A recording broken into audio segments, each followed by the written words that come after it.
tal, Hugo? ¿Qué tal, Gabriel? ¿Cómo andás? Terminó el grupo de los 20. Sí. Ahí, Sí. Dilma y Cristina pusieron los puntos. ¿Cómo anda, José Luis? Gabriel, Era hora de juntarnos en el boliche, ¿no? un gusto grande estar con ustedes. Bueno, Hugo sabe perfectamente esa admiración que viene de la época de que leíamos el gráfico de Dante Panzeri. Sí, mirá si hay. Un filósofo, Panzeri, se presentó en los últimos días un libro de él. Y Panzeri, bueno, lo decía Hugo recién, es uno de los pioneros en la filosofía del deporte. Hablaba de, no sé, de Volpicelli, de los grandes estudiosos de los olímpicos, de Pierre de Coubertin. Cuando nadie acá, estamos hablando de la década del 50, estaba todo lejos, no había internet, no había televisión satelital, y Dante escribía esas notas que en realidad lo que después se le imputó es que se escapaba un poco de lo popular, digamos, Que era demasiado oculto. Exactamente, muy bien, Gabriel. Yo creo que... No sé si coincide acá. Viejo Yo problema empecé- en el mundo del fútbol también. A mí me empezó a interesar el periodismo por Dante Panzeri, porque yo entré por el lado del deporte, yo me devoraba el gráfico de los 60, aquel cuarteto formado por Pepe Peña, Lasati, Osvaldo Ardizone y Panzeri, del cual Panzeri era realmente El el líder, el de una solidez en cuanto a sus posiciones. Tal vez llevadas en algunos casos a un extremo, ¿no? Claro. Por ejemplo, Osvaldo Ardizone tenía un tono más poético para Sí. toda la mirada. pero por ejemplo, yo recuerdo que en el Mundial del 62 en Chile, donde todavía este cuarteto, no sé si ya estaba Pepe Peña, pero Lasati Sí, estaba también. Estaba Pepe. Bueno, funcionaba, tenían la idea de no ir a hacer reportaje. Incluso recuerdo una nota de Ardizone ironizando a los que iban a hacer reportajes. Y después, cuando se fue Panzeri y entró el Beco, Juvenal, el Beco, Ardizone... Carlos Fontana Rosa. Carlos Fontana Rosa entró en esa dinámica que entonces el propio Ardizone criticaba. Me acuerdo una frase, mirá, una frase en un comentario decía de un número 3, no satura la plaza de acuerdo a la planificación del sistema. Bueno, Hay Fontana una- Rosa sobre otro marcador dijo austero. Austero. Austero con la pelota. Hay algo que yo creo que además casi diría que se perdió con Panzeri en el periodismo deportivo y probablemente en el resto del periodismo político y la cosa más ligada a lo que es, digamos, lo que compendia el tema de los medios, podríamos decir, cuando la muerte de Rodolfo Walsh en el otro ítem, que es el tema de la ética. Panzeri, en todos los casos, acertando o no, tenía un gran sentido de la ética. Recordarás, Hugo, Gabriel también. Bueno, había que estar, bien para acá, había que estar en contra del Mundial 78 en plena Ah, no, dictadura. bueno, pero eso estás hablando casi del Panzeri Del final. del final, pero te llevo al 72. Yo recuerdo las posiciones, además salía No, por hay televisión, una- estaban todos a favor y aparecía Panzeri y decía, yo estoy en contra, yo estoy en contra. Hay una maravillosa que la Explicaba recordamos. por qué, ¿no? La recordamos hace unos meses, y después de mucho tiempo nos reencontramos con el que fue, yo creo que el discípulo directo, Jorge Listosera, gran colega, gran periodista también, como Dante, que Dante lo lleva a la redacción de gráfico cuando Jorge tenía 22 años. Entonces recordábamos en ese encuentro que tuvimos hace unos meses, aquella de Panzeri cuando escribe, ya en el 72 no estaba en el gráfico, escribía en la revista así, en la revista así, en el Ciclón, en Satiricón, en varias publicaciones. Bueno, escribió mucho tiempo en Y Así. en Así de Crónica, que lo Sí. lleva García. Y Pero entonces, claro, una de las cosas que no se recuerdan de la historia del periodismo argentino es que Así, una revista enorme, 800.000 ejemplares. Un millón a veces en las tres ediciones. contenidos y espectacularidad, Todo. no siempre bien conjugado, nace de Así es Boca. Totalmente. Recién mencionaban el Beco, nace de Así es Emilio Boca. Laferrent. Ferrenderí. Y Y la rusa. La mirada de Mario La García Russa. entiende que eso da para mucho más. Bueno, Pero- Así es Boca, lo lanza en el año 54, cuando Boca La famosa hace la gran campaña, campaña la del campaña. 54, después que no ganaba desde el 44. 10 años Claro. sin ganar. Pero no, recordaba con la conversación con Listosera, una de las más notables de Dante de esa época, el gran Panzeri del 72, él escribe en contra del régimen, Lanuse presidente de facto, en el sentido de que las delegaciones que iban deportivas a los Juegos Olímpicos de Múnich, famoso episodio de la masacre de Múnich con el tema de la OLP, el ataque a la delegación de los israelíes. Entonces él escribe que había una discriminación, estamos hablando de hace 40 años, discriminación porque los...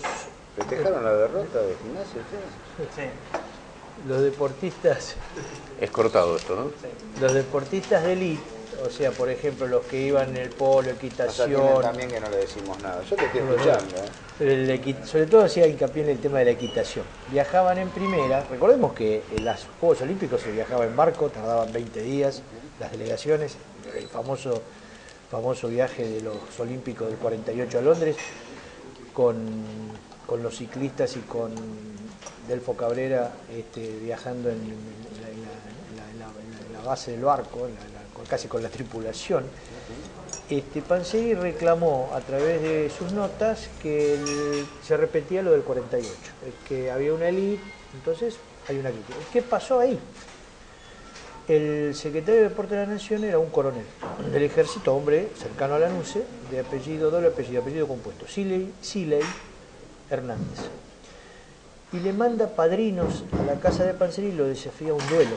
¿Te acordás de esa? Me acuerdo perfectamente. Entonces Panzeri vivía, yo tuve oportunidad de estar en la casa de Panzeri en un lindo lugar, en la parte residencial de Villa Devoto, cerca de la avenida General Paz, la calle La Habana, un lindo chalet.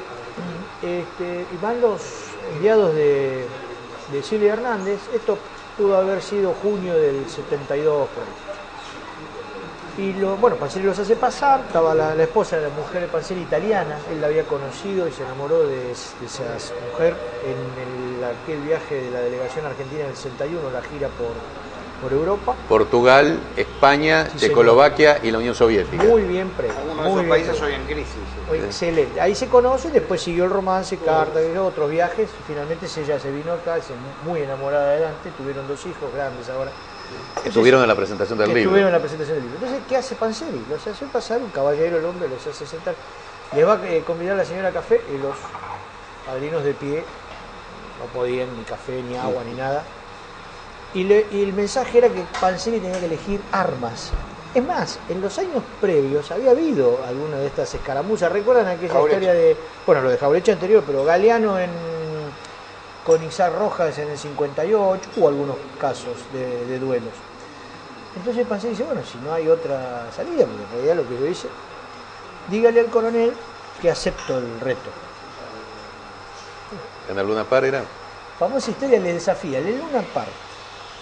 Cobro de entradas, estamos hablando del 72, o sea que el poseo todavía estaba en su apogeo. Fijó precio, dijo todo lo recaudado a Alpi. Alpi era aquella institución, el tema de la parálisis infantil, la problemática de los niños. Y que recuerden al coronel que va a ser a puño limpio.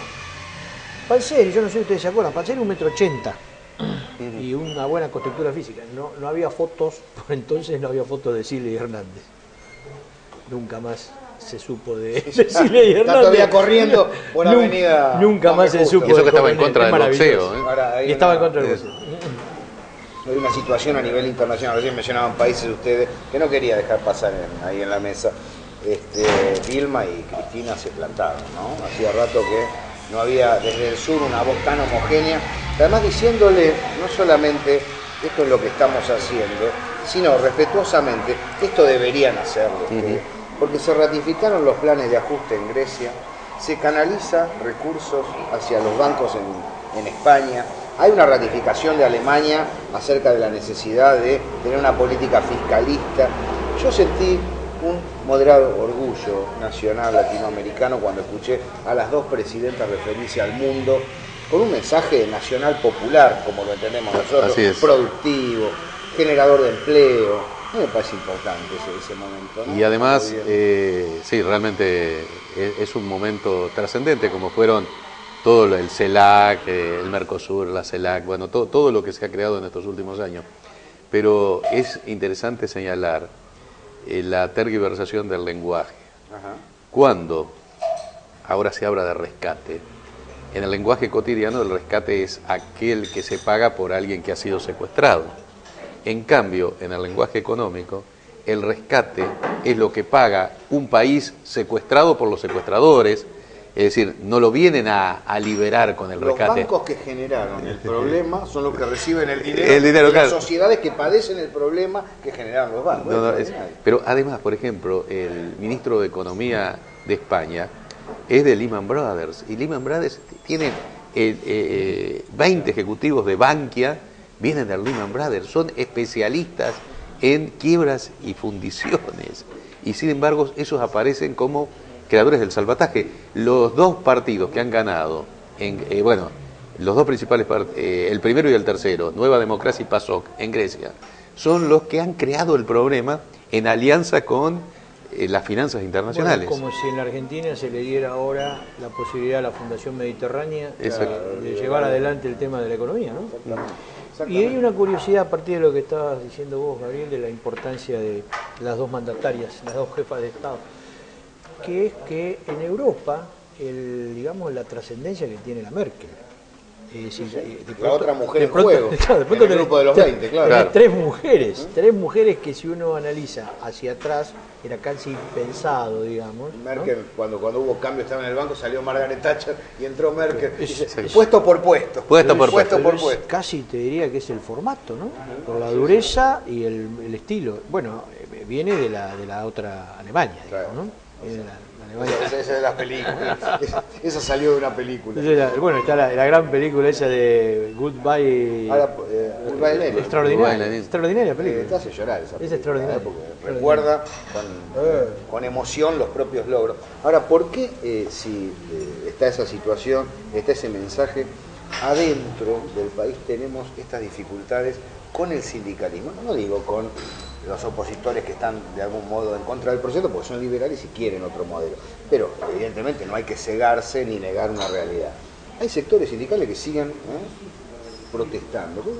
Y sin embargo, ustedes hablaban del periodo de los 60, la resistencia, ha cumplido un rol importante el gremialismo en la Argentina, a la hora de oponerse a las dictaduras. En este caso aparecen cuatro centrales sindicales, cuatro sindicales. No sé qué pensará acá el maestro Hugo, pero yo tengo la primera respuesta para vos. Que tiene hasta una ventaja para el peronismo, porque el peronismo en estas condiciones es oficialismo y oposición. Eso lo sabe hacer. Es una rémora del PRI. Pero creo que es un dato importante, no habría que tomarse tan en serio el contraste. A mí me parece, vos también lo recibiste, Confederación Argentina de Trabajadores de Transporte, lo firma su secretario general, Juan Carlos Smith, y fíjate ahí, confianza de Hugo Moyano. Pero fíjate, hay 2 o 3 párrafos realmente que destilan una ideología que entronca con el campo nacional y popular. Dice: tenemos una rica historia de liderazgos fuertes con carisma, del que son portadores Cristina Kirchner y Hugo Moyano. Liderazgos, jefaturas ganadas por una trayectoria de lucha y avalada por las mayorías, sin confundir los planos de estos liderazgos, respetuosos del otro, del lugar del otro, sin necesidad de echar mano a la cantidad de votos ni que nos tiren las urnas por la cabeza. Son 2 liderazgos que juntos suman, divididos no está tan claro. Resulta un contrasentido al sentido común, una fractura entre un gobierno popular y la CGT, pero la mayor responsabilidad es del gobierno. Me parece interesante, es potente. Ahora, debo decir, vamos a ver, más allá de la inteligencia y la profundidad que manifiesta Smith, que no son esas las declaraciones públicas de Moyano. Claro. Hay un discurso sensato, donde los que estamos atentos al movimiento gremial lo escuchamos, pero hay una algarada pública donde prácticamente se dice que el país ha retrocedido en los derechos laborales, cosa que no es cierta, ¿no? Y agregarle a Moyano y sus alfiles, porque uno de los hijos está haciendo declaraciones todos los días. Pablo Moyano ha hecho unas declaraciones ayer en contra del fútbol para todos, por ejemplo. Claro. Hay fútbol para todos, pero no hay salarios para todos, dijo, ¿no? Sí, igual te digo, retomando lo del documento, que los párrafos que leyó Hugo Pressman, que realmente son interesantes, que hay ahí una línea, me parece, llamémosle una línea de contención, que es la del propio Smith, que realmente todo el mundo lo valora como un hombre, digamos, de desarrollo intelectual, ¿sí? Del moyanismo, y no olvidemos a Héctor Recalde. Yo creo que la influencia hoy sobre Moyano, si esto fuera así, de parte de esta otra gente, de algún modo le abre la posibilidad de, en algún momento, de una negociación. Recordemos también cómo jugó Moyano en otros momentos de crisis del gobierno. Yo no sé si ustedes se acuerdan, que Néstor Kirchner fue a un acto importante en el Club Deportivo Español y habló en favor de la reelección de Moyano. Había, no sé, 20.000 camioneros, y después también se sumó Cristina. Claro. Yo creo que ahí cuando él dijo yo voy a ser el Lula argentino, ahí quebró la hegemonía de una dirección política que, como ya pasó con el banderismo, no acepta doble juego, ¿no? En un momento tenés que ponerle freno. Eso me parece razonable desde el gobierno nacional. Ahora, lo que tal vez no sea razonable es no tomar en cuenta esos antecedentes, en los cuales hubo dirigentes que sí se jugaron, en el 2008, por ejemplo, en la Algarada Agropecuaria, mientras que otros estaban escondidos a ver qué pasaba. Recuerdo una muy buena nota tuya, y esto es, al margen de los afectos, es un reconocimiento periodístico, si querés.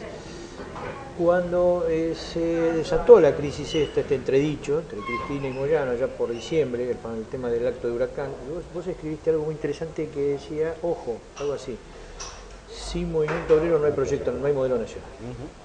Y la otra cosa que recuerdo, y ahora voy hacia el compañero Reisman, es que alguna vez Hugo, ya hace unos meses, analizaba cómo era, hasta dónde la influencia del politicólogo, sociólogo de Ernesto Laclau, era una cosa que ahora en algún momento me parece que se va a poner de nuevo sobre el tapete. Laclau, en alguna de sus notas, plantea haciendo el análisis del peronismo, su historia, los 60 años, populismo, que son los temas que elabora. Y habló, atención, de un cambio de sujeto, que no era más el movimiento obrero, sino que era la juventud. Con lo cual... ¿No es esa una ilusión?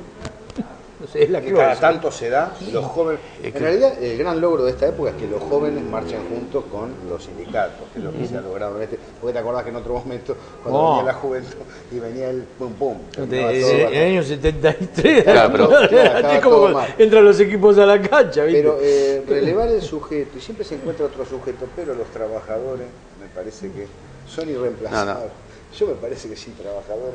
Sí, Laclau hace referencia acá en el país, vinculando a la Cámpora y el movimiento de Evita como los sujetos históricos protagónicos y fundamentales para el desarrollo de este proyecto. Y no aparece el movimiento obrero. A mí me llama la atención porque a Laclau lo conozco de cuando era muy joven, porque venimos del mismo extracción política de la izquierda nacional, y nunca me imaginé que Laclau iba a hacer este tipo de aseveraciones, más desde el marxismo, del cual él no ha renunciado, por otra parte, ¿no?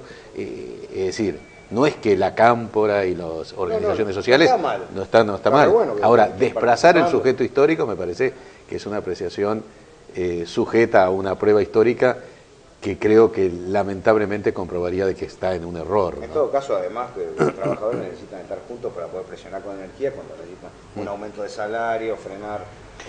no, y si no caemos en la vieja historia de la lucha de clases, donde de pronto hay una clase media, una clase trabajadora, los hijos de los que están bien con los hijos de los obreros, y entonces eso después no tiene arreglo, como quedó demostrado en la... Ahora, lo cierto es que se viene un confederal que va a ser muy disputado. Che, Gerardo Martínez viajó con Cristina. Sí, no es la primera vez, no es la primera vez. Me parece magnífico lo que dijo Cristina allá, ahora lo tiro como dato. Se viene un confederal peleado.